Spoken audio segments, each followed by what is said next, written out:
What's up, guys? Mason the Brock Henderson here, and this is Superman and Lois Season 1, Episode 1, the pilot. And honestly, I've been looking forward to this show. It's part of the reason why I started doing these CW shows next. Because I did want to start looking at this show, seeing what some of the hype that I've seen about it, because I've heard a lot of really good things about it.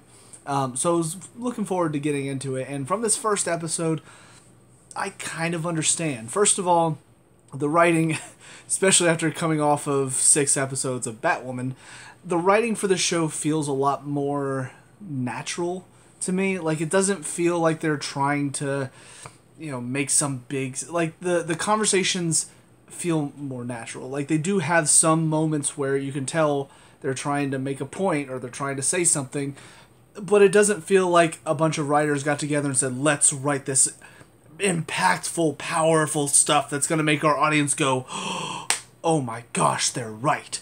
It feels like they just had people making conversation, and the stuff that they wanted to make a comment about or a point about, they just had it naturally come up. And while granted, when it came up, I'll talk about that in a second, it wasn't quite a good time to talk about it. It still felt like a very natural conversation. It didn't feel like we need to talk about this and we need to make sure people know if they don't think like we do, they're wrong.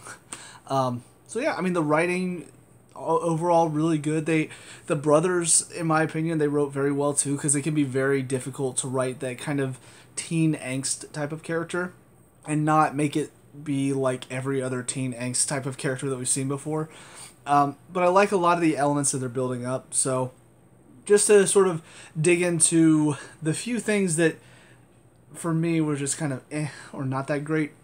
First of all, the conversation. They did seem to be making a bit of a point about, like media being bought out and all of that. Some of it kind of made sense. Some of it felt like a little preachy. But the one that definitely stood out to me is kind of, okay, I mean, it's a good conversation. It feels kind of natural, but whenever the Cushing's father, Kyle, I think his name is, I'm sure it'll stick after a few episodes, but whenever he started making that point at the table right after, Martha passed, it felt a little odd to be making this conversation right now. Like, obviously he can have his issues with Clark, he can have all of that going on. Now's not the time to bring up those issues, though. That felt a little odd, and it feels like anybody who tried to do that, I feel like the wife would have stepped in a lot sooner. Like, can we not right now read the room, think about what just happened? But, I mean, it was still a decent little conversation, and again, bringing up some of the points about media and how it runs and all of that. And yeah, a lot of media is bought out now. These millionaires, billionaires, other corporations are buying out the media, and it does feel like it's whatever the money says is what we see on TV. So there is a conversation to be had there. I'm not sure how much they're going to go into it. We did hear Morgan Edge, his name dropped. I did have to look it up because at the end of the episode, of course, we see the guy in the suit take off the helmet, and it's Luthor. And I'm thinking, okay, well, Lex Luthor and Supergirl is not black. I know there have been versions of Lex Luthor that is. So is this not going to be the same universe? Is this not going to be this? Like, I can't think of any other Luthor that would exist. It's also very weird that he talks about how his world was destroyed. Is he going to be an alien now? Or is he going to say, like, yes, you ruined my world or something like... I don't know. I am curious to find out more about him. But because this appeared to be Lex Luthor, I had to look it up to see, like, is this going to be tied at all to the Arrowverse? It turns out it's not at all. And I, on the one hand, a little disappointed because I liked the setup that we had. I don't necessarily want the Arrowverse writers to come in and muck up what is seeming like is a good show so far. Because, yeah, a lot of the Arrowverse writers are very poor. Like, not good dialogue, not natural. These storylines most of the time are crap. So I don't mind in that sense that it's not connected to the Arrowverse, but at the same time, I'm also thinking about some of the connections that they've built with this Clark and Lois, in the Arrowverse. And the fact that we're not going to see those connections at all, that's a little disappointing. You know, it would have been interesting to see like Kara come out, or Barry, or any of them that know Clark to help him mourn the death of his mom. That would have been a nice moment, but that's the good and the bad of not being connected to the Arrowverse. Having Martha die though in the almost the first 10 minutes of this was a very interesting choice. It was a little weird to not have him like screaming Martha like in Batman's face. It's still so bad, but it's an interesting choice. And on top of that, the sons finding out about him being Superman in this first episode is also an interesting choice. And I don't know exactly how they're going to handle that story, because in my mind, I'm thinking Superman and Lois moving back to Smallville after the death of his mother, the sons coming with them. They're both dealing with their own stuff. One of them is starting to exhibit powers and not really sure why. And then at some point, they finally clue into, oh, this is why, because he's Superman. But starting the first episode with them finding out kind of makes me wonder what stories we're going to encounter then. Because I feel like that would have been intriguing, like not for the whole show like run, but it would have been interesting to have a season or maybe half a season where Jordan is exhibiting powers a little bit, like not much, but enough to be like, okay, what's going on with him? And he's wondering, and of course Clark and Lois know, but they don't want to tell him because they don't want them to know about him being Superman, because that puts him at risk. But then at some point, whenever it finally becomes apparent that he needs to know so he knows what's going on, that's when they would tell him. But I don't know. It seems like there are a few stories that they could have brought into it with him trying to be a father, trying to be there, but also going out and having to save the world. Which I think they're going to delve into that a little bit, but there's not going to be any having to come up with excuses though, and that's where, I guess, on the one hand, we won't have to have all these moments where they're like, you're lying to us. And he's like, no, I promise I'm not, and all that stuff. But it still feels like it's going to be a little too easy to be like, yeah, I had to, fly over to Europe and stop some, I don't know, some alien attack or something like that. But no, I like a lot of the dynamic, though, that they've set up with this family. You've got two sons. One is charismatic, the athlete, makes a lot of friends, hangs out with everybody, and then you got the other one that's a little bit more introvert. It's like, what's the word? Very into him, like keeps inside of himself, socially awkward, dealing with some possible like depression, anxiety type stuff.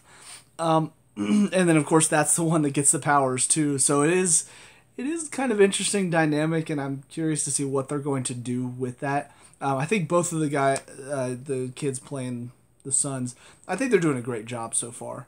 I like Jordan is not that typical teen angst type of character. Like, he's definitely got problems, but you can see he's not like, oh, I don't care about anything, I don't care about the world. Like, he does care, it's just it's easier for him to act like he doesn't.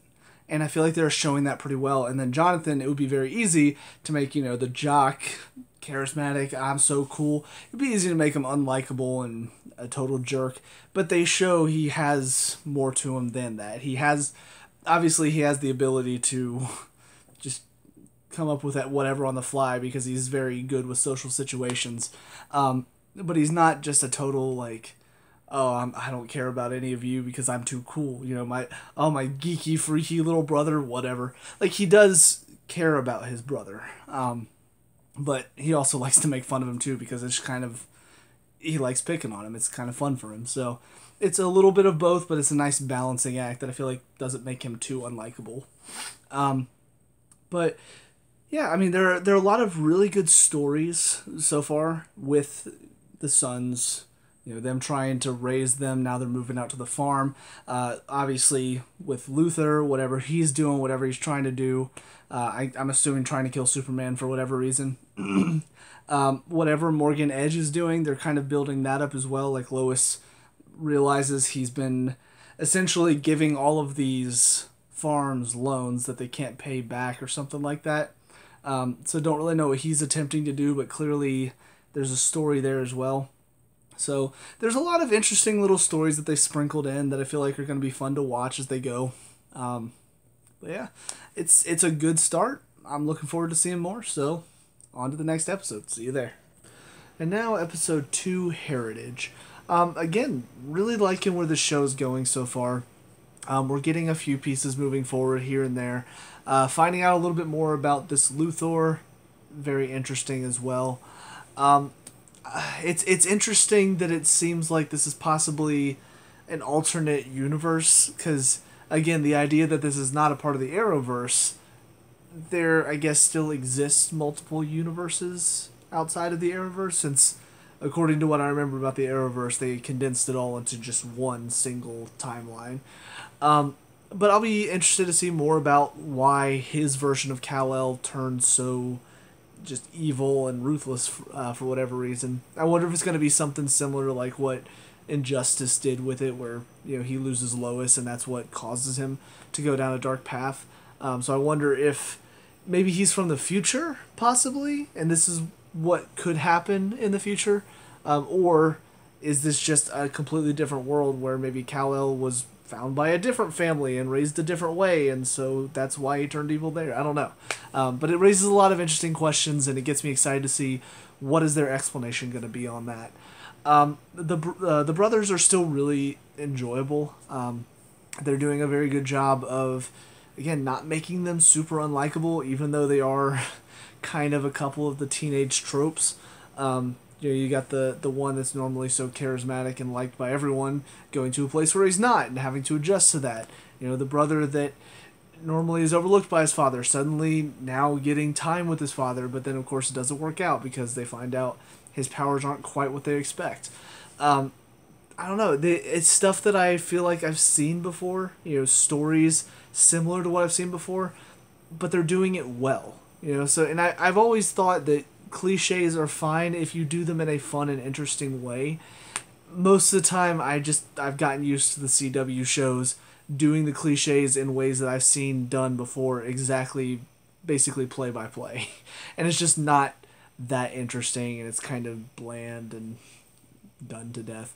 But no, I like both of their stories, and again, the brotherhood, I don't know how to, whatever, the back and forth between them, I guess, is really well done. Like the dialogue between them, it feels realistic. It feels like a couple of brothers trying to get along. They've known each other for so long, and they're kind of going separate ways now. And I feel like they seem to be brothers that, even though they're very different, they've always been a part of each other's lives through every aspect. So now that they're kind of going their separate ways, it's weird for both of them. I feel like they're showing that pretty well here. The other thing that I really like too is something that I didn't think about, but as this episode continued, I sort of realized what they were doing, because the show is called Superman and Lois. And I understand now why it's called that, because obviously Superman has his story going on, but they're giving Lois a story too. And what I like about Lois's story is that it makes sense for her. And I know I talked about this in the last season of The Flash that I watched. What they were doing with Iris and her being a reporter and trying to take down this one company, it didn't feel right. It felt like they were trying to make her more important than she seems. What I like how they're doing here, they're not turning her into like this super field agent who can like sneak into places and like take down guards and take on metahumans. Like that's Iris's story. Lois, you can tell she's more so just desperate for the truth. She's constantly searching for the truth. She's clearly very good at reading situations, almost kind of detective-like in some ways. And so I kind of like where they're taking her story, because they are giving her somebody to go after, a bad guy to take down in her way. Being a reporter, being able to look into this stuff, probably do a bit of detective work and figure out what he's doing, what are his goals, what things is he going to do that might possibly even be illegal, maybe. I don't know if that's where they're going to take it, but I would assume at some point she's going to get the chance to really take down his enterprise and show the world who he truly is. But I don't know. I didn't expect to like her scenes that much whenever I started realizing what they were doing, but honestly, so far they've been pretty good. I like the resignation letter because the fact that she's just like some of my best writing and hands it to him. I'm thinking, okay, so really really well written resignation letter, and then the girl opens it up and it's just I quit. That was really funny. But and also the random girl that she's gonna start working with here at the Smallville Gazette. It's she's okay so far. Maybe a little too quirky for me, but definitely not the most painful quirky actor that I've seen on a CW/DC show. Because there are a lot. But yeah, I like that story. I like Superman's story as well right now, trying to figure out what happened to this Luthor to really change his opinion of Superman to this point. Because most of the time, Luthor's hatred of Superman comes from the fact that the fear of the unknown. He's an alien who's super powerful. He could turn on us at any moment. We need to take him down because he's too powerful. That's always been Luthor's goal. This one, he has a much more like, I've seen it happen. It's not just his own crazy fantasies of what Superman could do. He's actually coming from a point of, whether it's in the future, whether it's another world, he has seen Superman do these awful things. And so I kind of like that a bit more because it gives him a lot more depth. Most of the time with Luthor, that fear just sort of seems a little bit crazy and a little bit misplaced. Here, even though obviously we know Clark is not that type of person, he sees, no, he is that type of person, though. He will be that type of person, possibly. If they go with the future aspect, if they decide to go with, no, this is just a different timeline, this is an alternate universe, then that will be a little bit more, I guess, disappointing for me, just because I feel like in that case he is jumping to conclusions. But if he's coming from the future, then likely he'll see, no, I remember, this is how Superman was. He was a good guy. He was a decent person. But that changed. And so, I don't know. I'm looking forward to seeing what they're going to do with all of that. Overall, having a good time with it. Looking forward to see what's coming next. So, on to episode 3. I'll see you there. And finally, episode 3, The Perks of Not Being a Wallflower. Again, very good episode. And, I don't know, there's just something... First of all, the writing, as I've said, is really good. But there's something charming about a lot of these actors and the way that they're playing their parts. And also how they bounce off of each other as well. Because there are a few moments of people blowing up at each other and some of that teen angst again, but it's not done unrealistically. You find out that your dad has been basically spying on you for a while with his super hearing. I feel like most teenagers would react this way. And he admits to being wrong. Even Lois is like, yeah, no, you screwed this one up. You did it to me before and you remember how I reacted. So they don't show it as like, oh, those stinking little teenagers. And no, it is kind of weird to think about your parent just listening in on everything that you're saying and doing. But then later on, whenever they have the whole blow up about the football thing, there is understanding on both sides. And while ultimately in the end they decide to go with the kid and let Jordan play, it's not so much a Clark is just totally wrong in this, or oh, Jordan is totally wrong. They're both understandable. You can understand how Jordan, after everything he's been through, he's even made up with the bullies that were picking on him and his brother. He's kind of made friends with them now and earned their respect. You kind of understand why he sort of needs football. But also, from Clark's point of view, you also understand why he doesn't necessarily want him to be involved, because it can raise some questions. He doesn't look that strong. How is he so strong, even though he doesn't look it? And might possibly raise some questions about him. And is there something going on there? So I really like how they didn't frame it as one person was wholly right or the other person was wholly right. They came to a sort of middle ground. Clark is going to let him play because it is what he needs. But he's also going to be assistant coach, so that way he can keep an eye on and make sure things are not getting out of hand. And that totally makes sense. So I really appreciate that. And again, it's the type of writing that I've not seen in these CW shows, at least for a while. Like The Flash probably has the best writing out of all of them. Even that one for the past 2 seasons that I've been watching has not really been that great. There's been a lot of moments where it feels like the writing team is just sort of spitballing whatever they can think of for that episode and completely forgetting what they wrote in the last one. Um, so yeah, I'm really enjoying it, having a good time with that story. Honestly, I didn't expect to either, because I don't know, whenever they showed it was going to be more so about Clark being a father in this episode and not so much being Superman, I wasn't really sure how to feel about it, because the show is Superman and Lois is still doing her thing, but he's not so much being Superman in this episode as he is being Clark and having to be a father. And I feel like that could have potentially taken my interest away, but I'm glad to say that it didn't. It still has me engaged. I feel like the characters are likable enough to where I don't necessarily need him flying around and being Superman all the time. We got a little bit of this when he had to go save Lois, but not really the normal amount that I expect to see in these shows. Or in some of the other shows, I get very frustrated whenever I only get like one scene of superheroing. Honestly, the family dynamic and everything they're going through, it's interesting enough to where I don't mind seeing it. It has a very Incredibles feel about it to me. Like, even the idea of the son wanting to play sports, and if I'm so special, why don't I get to show it? Like that, I love that line because it literally made me think of the Incredibles, Oh yeah, everybody's special, Dash. Yeah, same way to say nobody is. Like, there's a lot of good not necessarily references, but parallels that can be made to that. And I think that's why I am so engaged, because I like the idea of Superman trying to be a father to these two sons, one of which has some power but not the same as his powers, and how does he handle that? It is interesting. As far as Lois is concerned, we do see, apparently, I wasn't really sure what they were going to do with Morgan Edge. We do see apparently he does have some superpowered people working for him. I'm kind of on the fence about that, because I preferred it more whenever I had the image in my mind of Lois sort of going around investigating Morgan Edge and maybe having to do a little bit of like snooping and detective work type of thing.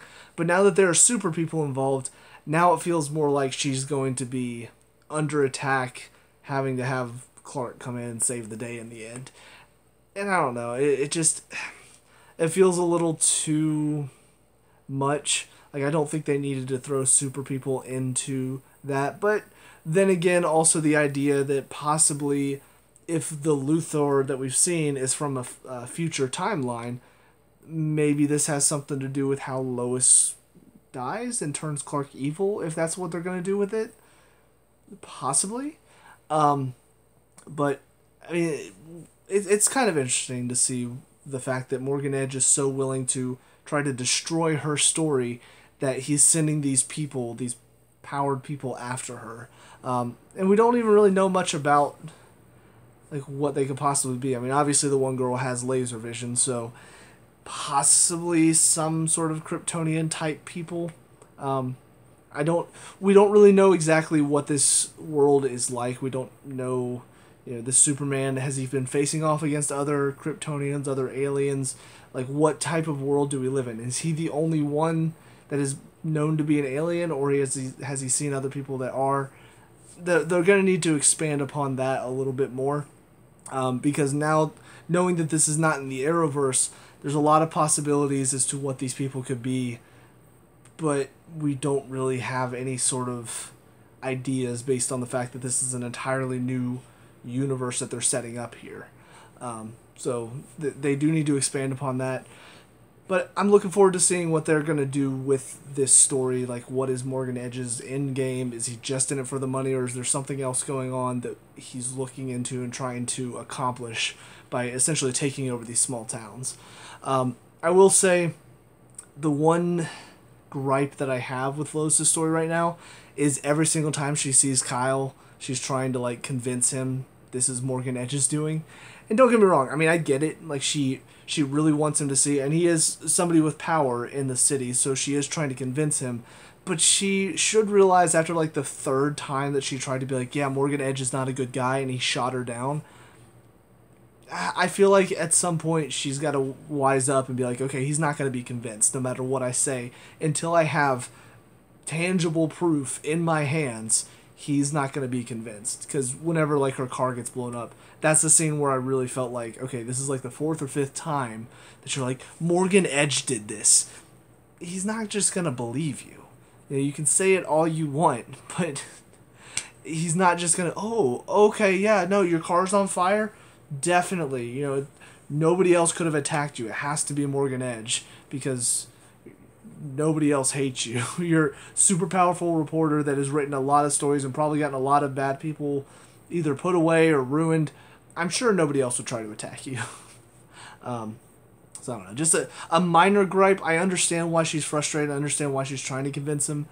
But in my mind, after the third time, you should finally go, okay, you know what? Done trying to convince him until I have physical proof to show him. I'm just going to stop trying. And to be fair, she did even say, like, I was stupid to accuse him without any proof. So maybe she will stop now. But all in all, I mean, I'm enjoying it still. It's a good show so far. It's a good setup. I don't know. I know currently there have been 3 seasons. I don't know if there are only 3 seasons, like if they're done now. Or if they plan to have more. But I'm definitely looking forward to seeing more of this show, and it gives me at least one CW DC show to look forward to, even if this one doesn't connect to any of the rest. But again, maybe there's some benefits to that. So, but that's it for me. Let me know what you guys think down in the comment section below. What were your thoughts on these 3 episodes? Let me know. We can talk about and discuss all the good stuff. Leave a like and subscribe for future Superman and Lois reviews, and I'll see you guys in the next one. Peace out.